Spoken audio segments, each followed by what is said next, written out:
E agora, gente, já estou aqui com a Patrícia. Seja bem-vinda ao nosso programa. Por que a Patrícia está aqui? Por que a Patrícia veio de Botucatu, né, para participar conosco? Eu vou até contar uma coisa para vocês. A gente adora falar sobre novidades, técnicas diferentes no artesanato, feita, estudada, trabalhada para ter o resultado que a gente deseja, né? Então a Patrícia tem uma história muito legal com isso. Você é arte visual, artista têxtil, é assim? Isso. Primeiro, bom dia, Beth. Bom dia. Muito obrigada pela oportunidade de estar aqui no seu programa. Artista têxtil é um artista que tem o enfoque com o trabalho em tecidos, né? Então, eu trabalho com o shibori, que é uma técnica de tingimento artesanal japonesa, e trabalho também com o índigo, que é uma técnica de tingimento natural com corante azul, que é extraído de uma planta japonesa. E eu tenho uma plantação lá no interior de São Paulo com essa planta que eu trouxe do Japão para desenvolver a técnica aqui no Brasil. E tá na sua história isso, então? História da família, sim, da sua descendência? Sim, tanto a agricultura quanto o artesanato e, enfim, fazeres manuais já fazem parte de mim desde pequena, né? A minha família paterna, ela vem de uma cultura de agricultura e plantações. E a minha família materna, na minha família materna, que são os meus avós que vieram do Japão, o meu avô é imigrante japonês.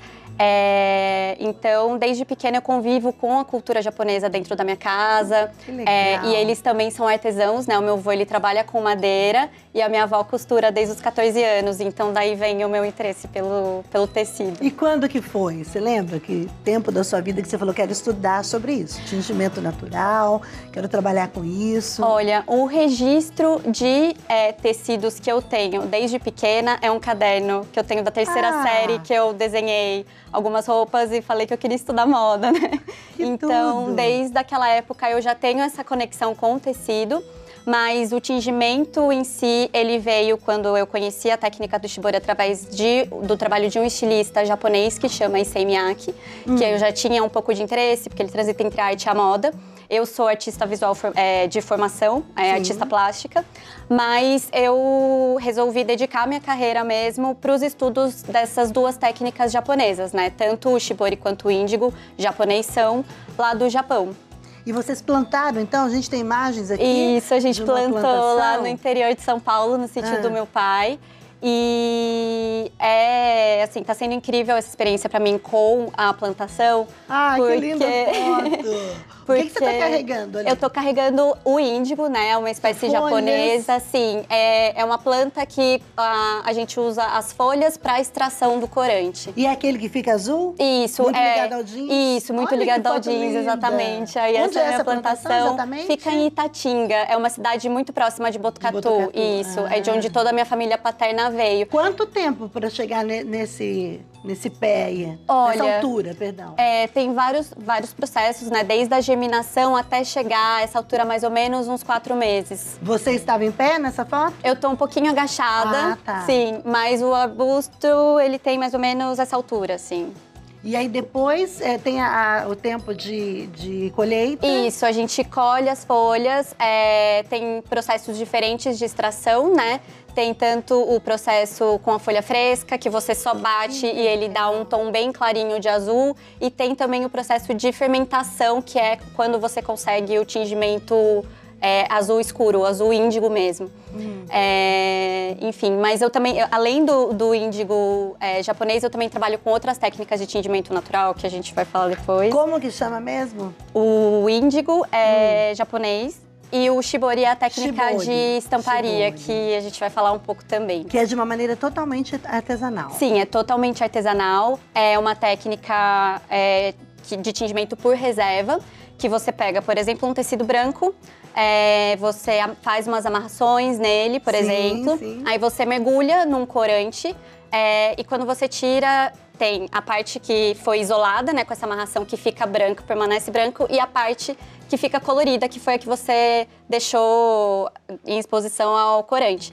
Então, quando você desamarra e tem o contraste dessas duas cores, você forma os padrões. E isso é uma das técnicas do shibori. Você trouxe pra gente ver? Trouxe. Então nós vamos fazer o seguinte, não vou despedir de você, Tá. Patrícia. Fica com a gente, Sim. tá bom? Porque tingimento natural, a gente sabe também que precisa levar pra essa linha, né? E traz muita curiosidade, eu quero saber mais sobre isso, tá bom? sim. Vou dar um recadinho ali, Tá você bom. fica aqui com a gente, por Tá favor, bom. porque ela trouxe pra gente ver como é que funciona. Ó, vamos conversar agora de novo com a Patrícia Sayuri, que vai nos mostrar essa técnica de tingimento natural, que é demais. Nós já conhecemos um pouco da técnica, um pouco da história dela, e agora ela vai exemplificar aqui para nós, aliás, até outras ideias do que a gente pode fazer com o tingimento natural, né, Patrícia? Isso. O shibori, ele é uma técnica que você pode aplicar a diversos tipos de tingimento, dentre eles o natural. Tá. Né? Aqui, por exemplo, a gente tem essa peça que tem Olha que vários tipos de estampas diferentes, né? Aqui, por exemplo, foi feito com dobraduras. Aqui foi feito com costuras sobre um desenho, né? E, de novo, aquele efeito, onde você faz a ação no tecido, uma costura ou uma amarração, você tem esse contraste de cores e é isso que forma a estampa, né? Você também fez a costura? Também fiz a costura Olha. desse kimono. Mas é uma artista mesmo, né? Parabéns. Porque isso que é interessante, né? Você desenvolve um pedaço de seda, enfim, de um tecido com a própria estampa, faz a estamparia e aí você modela, faz a costura e cria a peça que você desejar, né? Sim, o shibori ele pode ser aplicado em tecidos planos e também pode ser utilizado em algumas roupas que você tem em casa. Então não é somente a forma como a gente faz a amarração. Não. Tem também, você pode pensar numa peça de roupa pronta e o design da estampa em cima dessa roupa pronta. Por exemplo, uma camiseta, você pode fazer um shibori aqui, por exemplo, ou na manga, que ele vai dar um efeito diferente, sim. Vamos conhecer mais, gente? Porque eu tô vendo que tem um monte de coisa aqui diferente que eu nem conheço. Sim. Por onde a gente pode começar? Bom. Vamos começar só mostrando o resultado do índigo? Vamos fica sim. azul, né? Isso. Esse aqui é o índigo que a gente plantou lá no sítio, né? Aqui eu fiz uma estampa que chama Itajimi Shibori. Que é uma planta, tá, gente? Para você que ligou a TV agora, nós estamos trazendo aqui técnica de tingimento natural. E a Patrícia tem até, inclusive, essa plantação de índigo, né? Que é muito conhecido no Japão. Isso. Tá. E aqui, o tingimento com índigo fresco, ele dá esse tom de turquesa, né? Ele foi feito sobre um tingimento com caroço de abacate. Aqui nessas bolinhas, vocês podem ver um tom meio rosa, né? Ele vem do caroço de abacate. Caroço de abacate? Isso, caroço de abacate. Como é que é isso? Então, para você conseguir extrair a cor tanto do caroço de abacate quanto de outros elementos que você pode ter na sua cozinha, como casca de cebola, açafrão, Olha só. repolho roxo. Enfim, o tingimento natural ele é um grande experimento, né? É um laboratório. Você pode, inclusive, testar plantas que você tem no seu jardim com base nesse tipo de extração que eu vou falar um pouquinho agora. Como que faz esse aqui, ó? Só pra gente entender. Aqui o Itajimi Shibori ele é feito a partir de uma dobradura. Primeiro eu fiz o tingimento com o caroço de abacate para ele ficar inteiro rosa. Certo. Aí eu fiz essa dobra aqui. Utilizei, nesse caso, essas matrizes de madeira, que vocês podem ter em vários formatos. Aí vocês fazem esse sanduíche com o tecido, usam esse grampo sargento e mergulham o tecido no corante. Aí, para vocês terem um corante natural, por exemplo, com esses elementos que vocês podem conseguir em casa. O caroço de abacate, por exemplo, todos eles você pode picar, deixar fervendo por uns 40 minutos, mais ou menos, numa panela que vocês só vão utilizar para o corante natural. Tá. E durante esses 40 minutos é o processo de extração mesmo da tinta do pigmento, né? do material. Tá. E aí, depois desses 40 minutos, vocês coam essa água para vocês poderem usar o tecido direto nela. Certo, né? Aproveita aquele caldo, né? Isso, esse caldo que é a extração do corante mesmo da planta. E aí vocês podem fazer também, por exemplo, essa técnica aqui de amarração.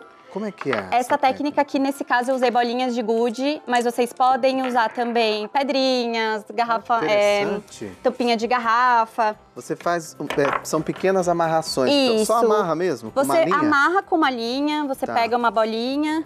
Aqui no caso é barbante. Pode usar barbante, pode usar linha de pipa também. Isso que eu ia falar, uma linha de pipa, né? Que ela é Isso, mais aqui resistente. é mais fininha a linha de pipa, Que mas tipo o de barbante tecido, também. hein, Patrícia? Vocês podem, o tingimento natural, ele funciona melhor em fibras naturais. Tanto a seda, a lã natural e o algodão, o linho, né? O tingimento natural, ele pega bem. O resultado desse amarrado aqui é este aqui? Isso, Podemos esse mostrar? aqui, pode. Olha que lindo que fica o efeito. Então, é uma mistura, aqui no caso você já fez com um outro tipo de corante, né? Isso. E o resultado fica incrível. Ó, nós estamos passando aí os contatos da Patrícia. Vale a pena você seguir o Instagram dela, é lindo, tem cada foto bonita para você se aperfeiçoar mais nessa técnica que realmente é uma arte, né, Patrícia? Sim. Impressionante quantas possibilidades que a gente pode criar. Como você falou, com açafrão, até com casca de cebola. Que incrível, não conhecia. Sim. Parabéns pelo seu trabalho. Obrigada. Muito obrigado mesmo, Obrigada. viu? Volte mais vezes aqui para você trazer Pode mais deixar. sugestões, fazer um passo a passo, quem sabe? Sim, o dia que o nosso índigo lá da fazenda tiver crescido, a gente isso pode trazer. É bem lembrado dessa observação. Sim. Ela não trouxe o índico porque não está na época da colheita, né? Por conta do frio. Sim. A colheita é feita no verão. Isso, exatamente. Então, você pode voltar no verão para trazer para gente, Tá tá bom? ótimo. Muito obrigada. Obrigado.